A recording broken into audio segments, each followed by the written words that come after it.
Welcome back to What You Will Learn. My name is Adam Ashton. And my name is Adam Jones. Today we are reviewing The Happiness Equation by Neil Pasricha. Want nothing plus do anything equals have everything. That's a happiness equation.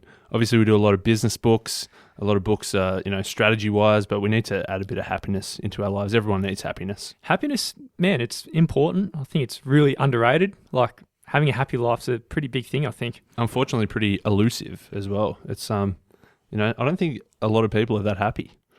I totally agree with that. It's not really hard to see that, especially on a Monday morning on the train. There's a lot of misery going around, man. Absolutely. Definitely. So this book has 9 secrets to happiness, and we're going to go through our favorites as always. And the first secret, with the clickbait title, the thing you must do before you can be happy.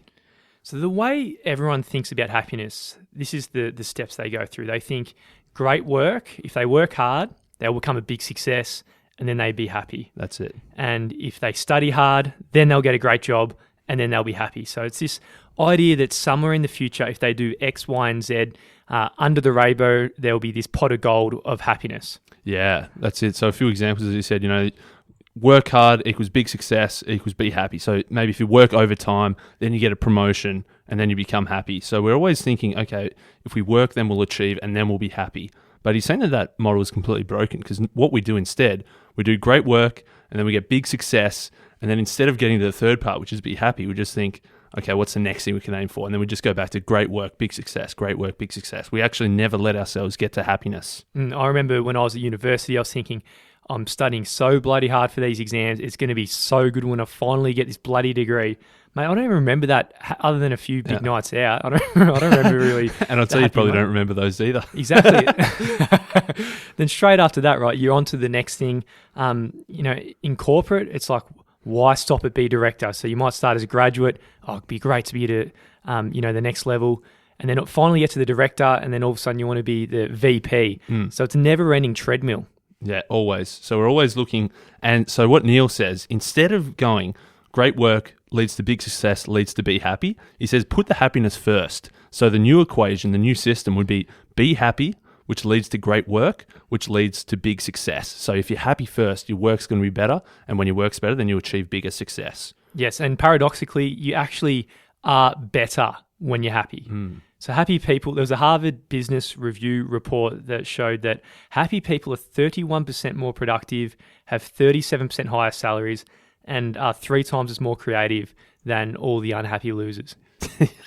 I like it. That is, mate. If you're unhappy, then you are a loser. So there's no point just waiting to the end. Like, every day you wake up, even if you got a big day of work and there's a lot of shit you need to get through, there's no reason really not to be happy in the first place. And as you do it, it's a 100%. Choice. So why is it so hard to be happy? He says that everybody has this negative self-talk. We always are thinking negative thoughts. It's not something we can change. But he says that the issue comes not in having negative thoughts, but thinking that we shouldn't have negative thoughts. So if we think we shouldn't have negative thoughts and then we have negative thoughts, then we fail. So only until the last few centuries, the entire aim in human species was for food and safety and to reproduce. That's it. If we didn't have food or safety, we'd die, obviously, until a couple hundred years ago. So the amygdala had a huge role to play in our evolution. So our fear really led us to secure these primary goals that we really needed to function. But today, we live in a different world now where this doesn't really need to run our lives so much. Yeah, if you're listening to this podcast, I think it's probably a safe bet to say that you've got food in abundance, you've got safety in abundance. You're not running away from lions. Yeah, exactly. And so now what we think, okay, food, we can tick that goal. Safety, we can tick that goal. The next thing we need to be is happy. And so we think that now, rather than, it used to be if we don't have food, we're going to die. Now it's like if we're not happy, we feel like we're going to die. And so if we're putting so much pressure on ourselves to be happy and be happy and be happy that it's really not working out for us. So the big thing right now is that the fear is just still just lurking around in our heads, right? So in the Eastern kind of philosophies, they have a really different approach to happiness and health and all these things. So rather than avoid pain and avoid the negative and avoid disease, they really try to bring up the baseline of health and the baseline of happiness. Yeah, bang on. Derek Sivers did a cool TED Talk. It's like a 3-minute one.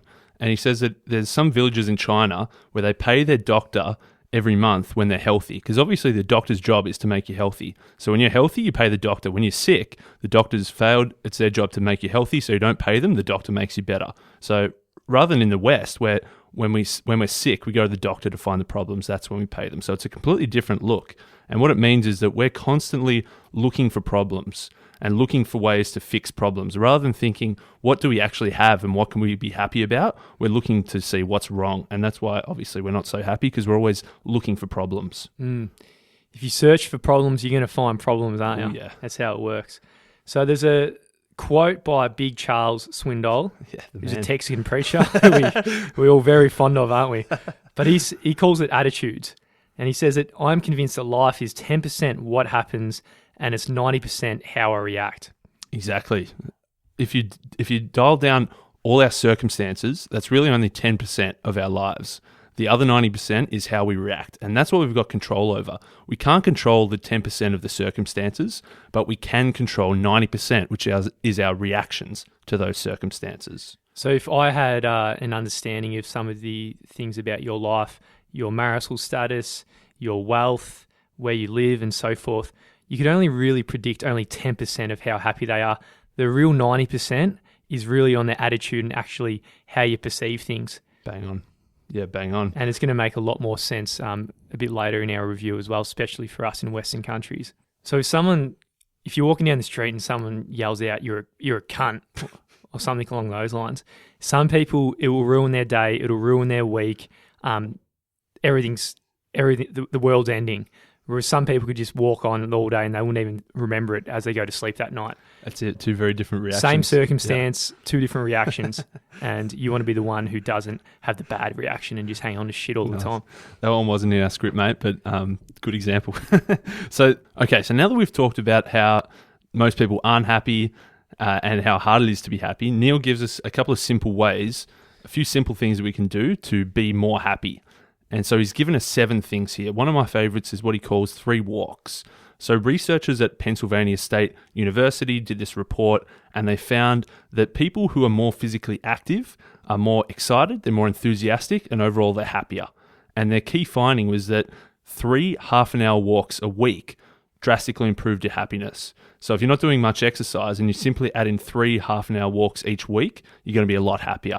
So a simple action, rather than grabbing your lunch from the fridge and sitting at your desk and eating it, go outside and walk around for 30 minutes and you're going to significantly improve your happiness. Yeah, that's pretty low-hanging fruit to do something as big as improving your happiness. So another thing you can actually do, maybe a little bit more difficult, is hitting flow.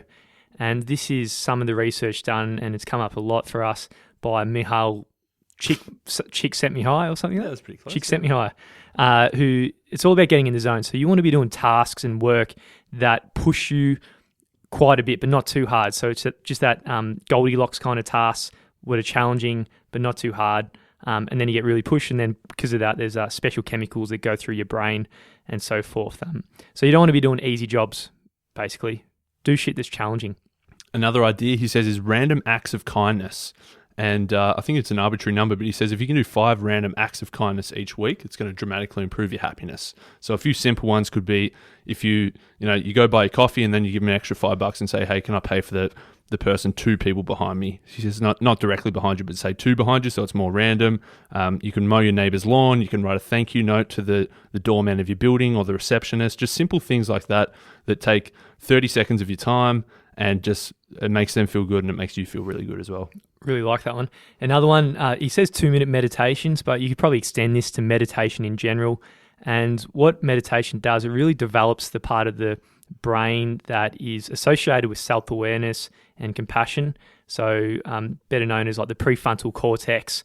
So when you develop these parts of the brain, your parts of your brain that are associated with stress, like the amygdala, shrinks instead. So your brain that's prefrontal cortex that isn't so reactive is bigger, so then you actually have a better compassion and better self-awareness. Nice. Another one he says is the complete unplug. So that's saying that, similar to deep work that we spoke about recently, that you need to switch off from these constant distractions and constant interruptions. So, turn your phone off. When you finish dinner, turn your phone off and you're done for the night. Or on the weekend, turn the internet off so you're not constantly checking email. So just have time where you completely unplug and aren't, connected. Another one that's very popularized, but it's really good, is the 5 gratitudes. So every day, find 5 things you're actually grateful for, whether you're just thinking it in your head or you're writing them down or you're talking to a loved one about it. There's a lot of good things that happen every single day, but in the moment, you don't really, fully notice what's happening. So at the end of the day, with a bit of reflection, you can find out the day that you had was actually fantastic. Nice. And that's the first secret he's got to happiness here. And I like this quote towards the end of this section. He says that happy people don't have the best of everything, but they make the best of everything. So again, that's bringing back to this is within your control, and it is your choice to be happy first rather than delaying your happiness and waiting to achieve success first before you're happy. You can simply choose to change your reactions to things and be happy first. So what we said at the start, most people go around thinking, all right, great work. If I work hard, I'll become a big success, then I'll be happy. Nah, flip that around, be happy and work, and you'll probably be more successful anyway by being happy in the process. Nice. So that was secret 1. Be happy first. That's chicken dinner. Secret 2, again, the clickbait title for this chapter is do this and criticism can't touch you. So there's 2 types of motivation that really can get you to do anything. And it comes down to extrinsic and intrinsic motivation. And you want to be the one who's motivated intrinsically. Yeah. Dan Pink's book Drive that we did at the very, very start of this podcast over 2 years ago was saying that, look, extrinsic's okay in some very small circumstances, but when you're really going to do really great work is when you're intrinsically motivated. So a few examples, he says, if you start a blog, write the blog for yourself, not for the external goal of having 1 million readers or something.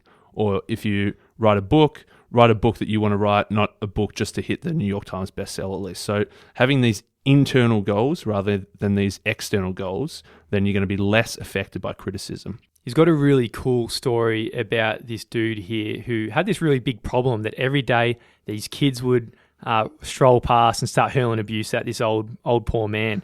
But this old poor man was a wise man also. And he said, righto kids, come back tomorrow and yell insults at me on my porch and I'll give you all $1 each. They would love that. And these kids are, fuck, yeah, $1, we can go and buy candy. We can go hurl abuse at this crazy old dude. This crazy old man. And we get paid for it. Fuck yeah. How good's that? And then so the next day they hurled abuse at him. They got paid. Fantastic.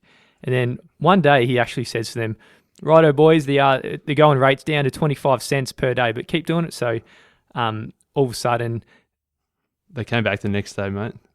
All of a sudden, the kids came back the next day and they yelled at it again. But then the old man, he said, thank you, guys. Woohoo! Please come back again tomorrow. But this time I can only afford you 5 cents this time. So it's 20 times less than the original. And then the kids thought, nah, sorry, old man. You're not worth that. Mate, it's a good example of turning an intrinsic motivation. So earlier they just wanted to yell abuse at this old dude because they were internally motivated. But when he started making it an extrinsic reward, a dollar figure, it completely flicked the switch. They no longer had that intrinsic drive to do it. And once that external reward was all but gone, it wasn't worth it to them anymore. So that's a funny example of how extrinsic motivation is really nowhere near as effective as intrinsic motivation. So you want to always be looking for that internal goals, not the external. So all of a sudden, when you start doing something for money, all of a sudden you're doing it for extrinsic reasons. So if there's no money there, you might be more motivated if it's all intrinsically driven only. Like for us personally, we're doing this podcast, it's all intrinsic. We're not making money off it. If it was extrinsic, maybe we wouldn't be as motivated to do it and all our podcasts would turn to shit anyway. What it really ultimately comes down to, all of this, is we shouldn't be doing it for money. We shouldn't be doing it to please other people. Really, we should just do it for ourselves. So whatever you do it for you. 4 simple words. You're not relying on anyone else's opinions and everything. You're just free from that. You're just doing it for you. And you're probably going to find that your self-esteem has a fair boost as well. Love it. The third secret. Remember the lottery. We're not talking about going out and buying lotto tickets. There's a different sort of lottery we're talking about here. I think it's going to make sense soon. So every day, right, there's a war that goes on inside your head. On one side of the equation, you have the amygdala, the oldest part of the brain. It's responsible for scanning for problems, releases adrenaline when you see a problem and when you get stressed, and it sends you into flight or fight. On the other side of your brain, you have the prefrontal cortex, And what that does is it's part of the Serenity mood tape and kind of regulates all your emotion and so forth. So it's a war between these two things, and you really can't control it all the time what's going down there. Yeah, exactly. It's the ancient part of our brain that just has these reactions to keep us safe. So we've got that war between our reactions and our emotions. So we're reacting to bad things, trying to keep us level, though, with the emotions. There's another war as well inside of our head, and that's a war between more and enough. So obviously we're always striving for more, whether that's more money, more status, more power, whatever we're striving for more of. And that's in direct conflict with having enough. So obviously that's another war that goes on inside our head, which conflicts with happiness. If we're always looking for more, we're never going to get to having enough, which would be happiness. More is just a treadmill. We've talked about the hedonic treadmill before. You jump on it, you're never going to get off. You're just going for that next thing. And he has a good story here where he talks about a person who was a billionaire who just wanted more and more and more. They're probably going to be inherently very unhappy. Whereas you could have someone on the other side of the world, right, who's just an Indian farmer, and for them, they've got enough. Yeah. And you ask them both who's happier, you'd almost certainly say the person who says they've got enough. Yeah, definitely. A couple of historic quotes here. One is from Epictetus. He says that wealth consists of not in having great possessions, but in having few wants. And a Persian proverb that says, I cried because I had no shoes until I met a man with no feet. And a more recent one, the Rolling Stones. You can't always get what you want, but sometimes you might find that you get what you need. Yeah. And so that's not, we keep wanting more and more and more and more, but what we need is enough. So what is the lottery? So why have you won the lottery according to Neil? So in terms of, if you think of the anthropic principle, when there's all these constants in physics, there's maybe 100 different constants that are very precise. If they were off by only 1%, again, the universe wouldn't go into existence. If you move a bit further into evolution, there's all these different events that led to extinctions of different species on our planet. If any of those didn't happen, then you might have dinosaurs who are talking and doing this podcast and so forth. Then again, if you move a little bit further into history and a bit more recently, if any of your grandparents or your great-grandparents, or if you go down any of the line of your ancestors, if they had a few more beers that night and didn't root their missus, and that one sperm out of a million out of that whole bloodline didn't pop out, then you wouldn't be here as well. So in terms of lottery, you've probably won a million different lotteries just to get here. It's so freaking unlikely, it's unbelievable. Oh, 100%, man. He says that so beyond that, it's so improbable, like infinitely improbable that you would be alive in the first place. Another thing he says that there's about 7 billion people alive right now, and there's 108 billion people that are dead. So if you're still alive, you're also part of this winning lottery. He also says that, say, in the world average income is $5,000 per year. So if you're earning more than that, you're doing pretty well. He says that if you're earning more than $50,000 per year, you're in the top 0.5% of the planet. So being in a lucky country, listening to this, there's probably a good chance that you're in at least the top 1% of the entire planet. So there's another lottery that you've won just there as well. If you just think about all the Westerners out there who always protest about, stop the 1%, and they're whinging like they're so entitled. Mate, you're the fucking 1%. They're in it. You are the 1%, right? And I guarantee they probably don't donate to the other 99% either or anything like that. Within their country, they might not be in the top 1%, but if you broaden your horizons a little bit and look to the whole planet, they're doing pretty bloody well. Anyone listening right now is probably doing bloody well. Yeah, exactly, man. So that's when it comes down to it, stop, step back, push out those negative thoughts of always wanting more, and realize that you've already won a hell of a lot of lotteries and you're pretty lucky.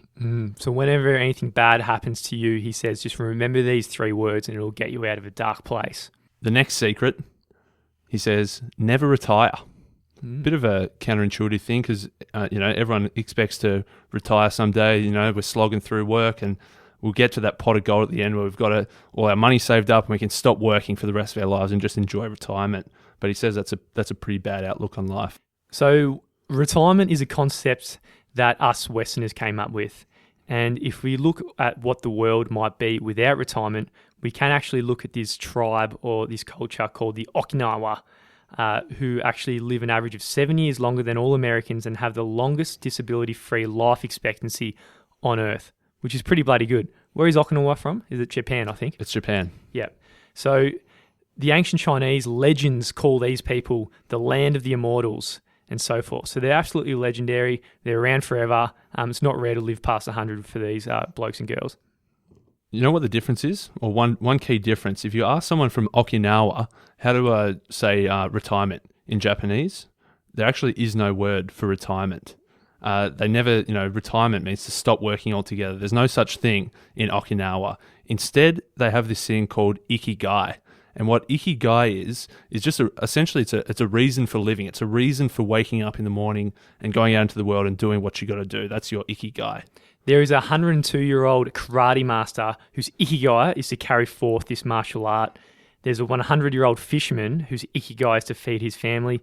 And there's a 102-year-old ikigai to carry her ikigai is to carry her great-great-great-granddaughter in that case. Yeah. So this idea that they've got a purpose and ikigai, that's what their end of life entails. Every day there's an absolute reason for getting up and doing something and contributing really to something a little bit greater than themselves. As we said, they've still got that at 100 years old. Whereas if we think to the West, I think it was 1895 that the Germans created retirement. Fucking Germans.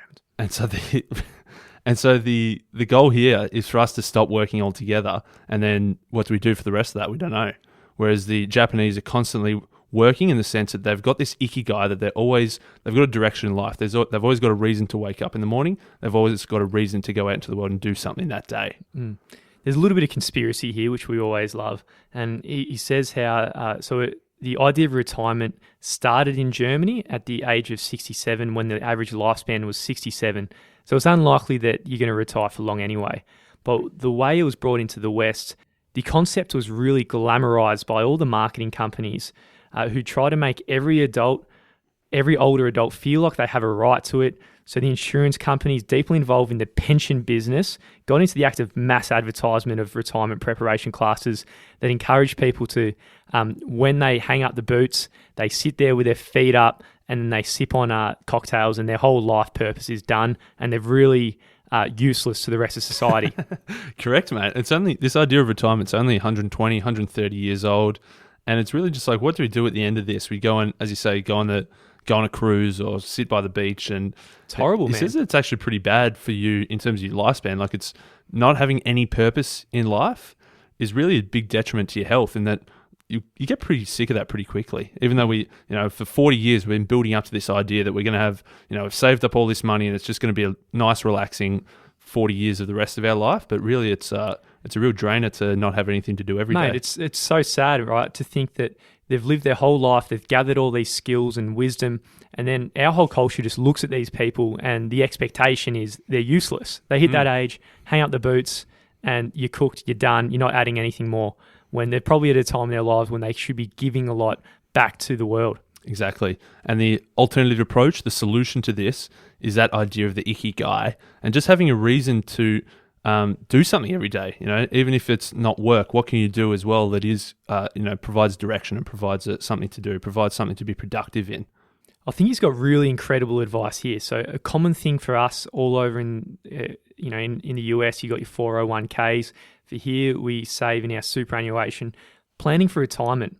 But he kind of has a real look at it from a social point of view, right? You should be choosing careers that you don't have to retire from in the first place. So he hints at the suggestion that you right now, as you're younger, rather than just saving up money for the future, you should be making the decisions now that you're future-proofing yourself when you're into your 60s, 70s, and 80s. So you're building your skills up so you can actually be doing something you enjoy the whole time, and then you actually don't have to retire ever, rather than doing something now where you get paid more but you have a finish line. So choose something now what the finish line doesn't really exist. Yeah, nice. Rather than just investing money so that we're going to be financially secure in the future, we should be rather like investing our time and efforts into finding something we don't have to retire from, so that we've constantly got that social and that structure in our life to keep doing something that we don't hate every day that we have to stop doing at some point. I really like that chapter, man. Never retire. It's important. Fucking fantastic. And the Germans, you should have never come up with it. Sorry, guys. No, I think we've definitely taken that on for our own as well, mate. We can't fully blame them. Yeah, I know. Yeah. We'll blame the marketing companies. The next secret, and the clickbait title here is how to make more money than a Harvard MBA. And so what he says is that, Harvard makes you feel rich. They've got a, fantastic campus. There's trees and there's lawn and there's big wooden doors and brown leather couches and expensive art and state-of-the-art gym. It makes you feel rich being there. And he says it actually makes you rich when you leave, because the average American salary is $24,000 a year. The Harvard grad's first year out salary is $120,000 a year. So the first year you finish at Harvard, you're going to make 5 times the average salary. So aside from making you feel rich, it also makes you actually rich in terms of money in the bank. But he says there's an important way here to realize that maybe it's not all it's cracked up to be, and maybe there's a way that we can actually make more money than a Harvard MBA. So on the surface, that's probably the amount of digging all of us do. Oh, shit, they're making $120K, they're making 5 times of us. Fantastic. I want to do what they do. But when you do that little bit of digging from an anecdotal point of view, Neil called some of his friends who went to Harvard to see what they're up to. First of all, he called Mark, who's a management consultant.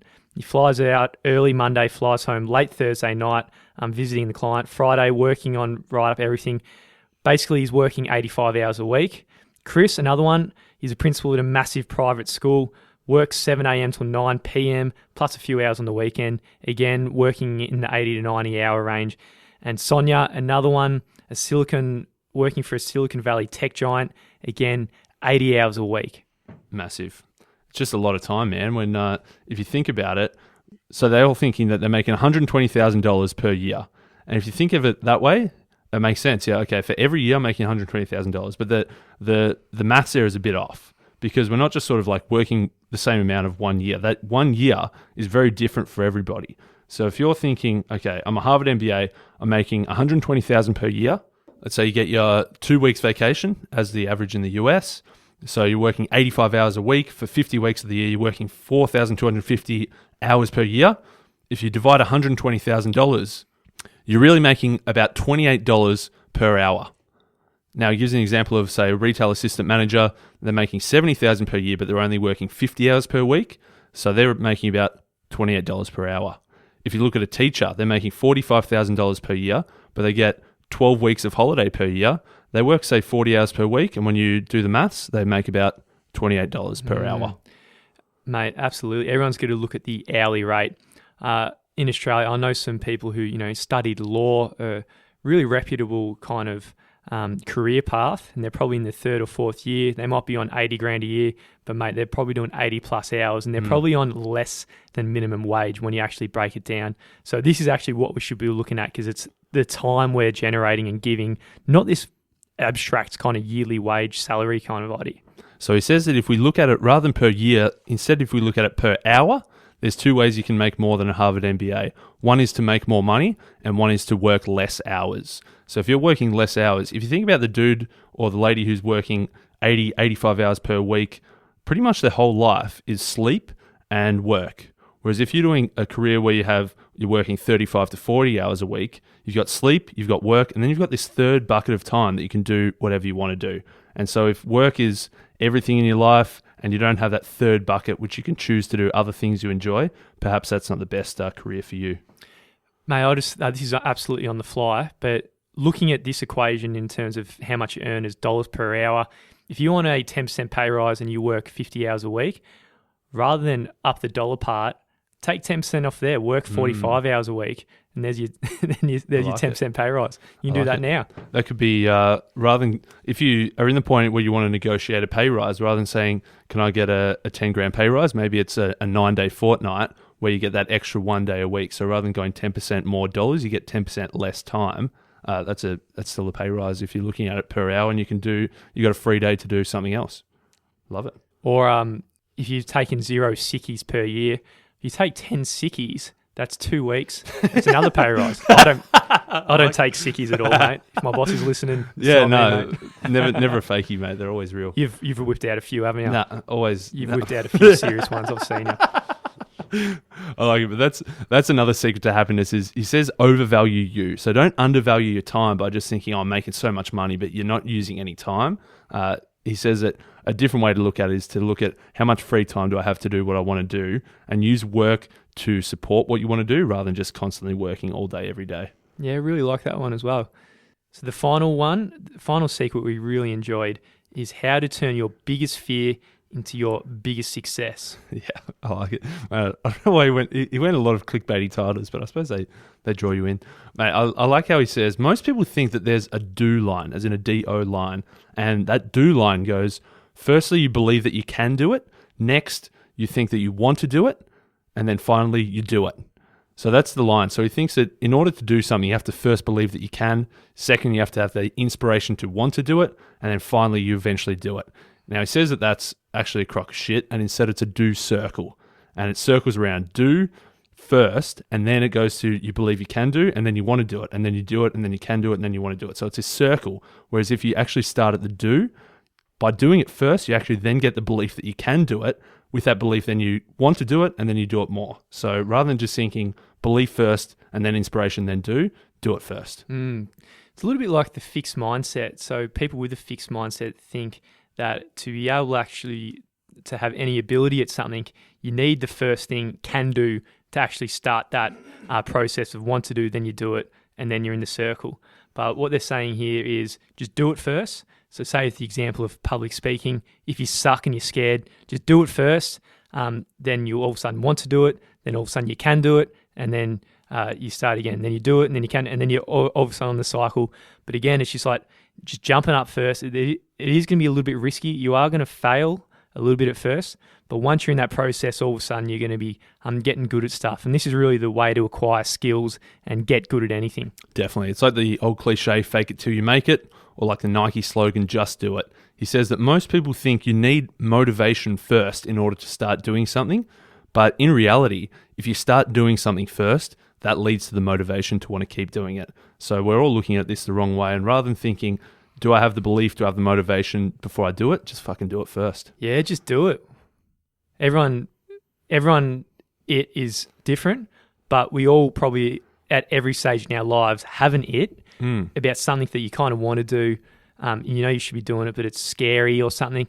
I think you just fucking do it anyway, and then before you know it, it's you're into the circle of learning to become more competent at it. That's it. He says that, most people think it's easier said than done, but he said it's actually easier done than said. Because once you get out there and do it first, if you don't have time for your brain to kick over and think for the fear to set in, and you do it first, and you're on your way. Mate, so it's a good book, man. It really is. So in summary, the things that we've talked about today is be happy first. Don't wait for that shit. Yeah. Number 2, do it for you. Number 3, remember the lottery. You're a fucking lucky bastard to be here right now. Number 4 is never retire. Choose an ikigai, have a purpose, have a reason to be here and contribute to something bigger than yourself. Number 5 is overvalue you. Look at your hourly rate as dollars per hour. Value your time enough to not just give it away and just have the abstract idea of a salary for your time. And the final one is just fucking do it. I like it. Mate, as I said, it's a simple book. And I really like that it's got pretty profound lessons without whacking you over the head with it. It sort of like sneaks in from behind. It doesn't say this is exactly what you got to do. It sort of lays out these stories, and then you realize, hang on, this is what he's actually teaching me without actually whacking me over the head with it. And I think it was a couple of profound lessons in there. There's a few jabs. It's like really cheeky. You just jab, jab, jab. Yep. And before you know it, you've been worn down by a few Neil specials. The Neil specials. So we're going to speak to the Pasricha man and learn a bit more about happiness. Looking forward to that. We both surprisingly like this book more than we thought, actually. And we've decided to make this one our book of the month for November. So we've gone pretty heavy in that we went the 48 Laws of Power, and then we went the 21 Lessons for the 21st Century. This is a different book to give you a different perspective on life. Everyone needs to be happy. So if you're part of the book club, what we do is we send a hard copy of the book to your door every single month, and then we have a little group conversation at the end of the month to talk about some of the lessons. So if you want to join the conversation, head to whatyouwilllearn.com/book club.